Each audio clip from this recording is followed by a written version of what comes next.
पछतावा। Heart touching Hindi story. एक मेहनती और ईमानदार नौजवान बहुत पैसे कमाना चाहता था क्योंकि वह गरीब था और बदहाली में जी रहा था।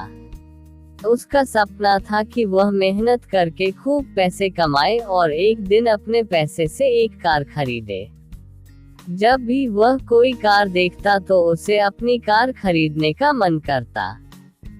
कुछ साल बाद उसकी अच्छी नौकरी लग गई, उसकी शादी भी हो गई और कुछ ही वर्षों में वह एक बेटे का पिता भी बन गया। सब कुछ ठीक चल रहा था, मगर फिर भी उसे एक दुख सताता था कि उसके पास उसकी अपनी कार नहीं थी।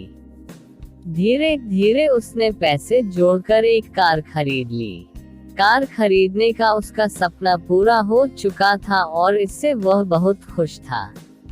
वह कार की बहुत अच्छी तरह देखभाल करता था और उससे शान से घूमता था। एक दिन रविवार को वह कार को रगड़ रगड़ कर धो रहा था, यहाँ तक कि गाड़ी के टायरों को भी चमका रहा था। उसका 5 वर्षीय बेटा भी उसके साथ था। बेटा भी पिता के आगे पीछे घूम घूम कर कार को साफ होते देख रहा था। कार धोते धोते अचानक उस आदमी ने देखा कि उसका बेटा कार के बोनट पर किसी चीज से खुरच खुरच कर कुछ लिख रहा है। ये देखते ही उसे बहुत गुस्सा आया। वह अपने बेटे को पीटने लगा।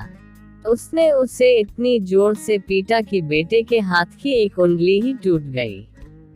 दरअसल वह आदमी अपनी कार को बहुत चाहता था और वह बेटे की इस शरारत को बर्दाश्त नहीं कर सका। बाद में जब उसका गुस्सा कुछ कम हुआ तो उसने सोचा कि जाकर देखूं कि कार में कितनी खरोंच लगी है।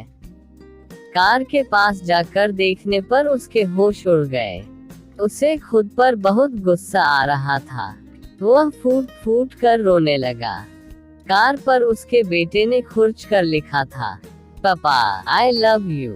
ये कहानी हमें ये सिखाती है कि किसी के बारे में कोई गलत राय रखने से पहले या गलत फैसला लेने से पहले हमें ये जरूर सोचना चाहिए कि उस व्यक्ति ने वह काम किस नियत से किया है।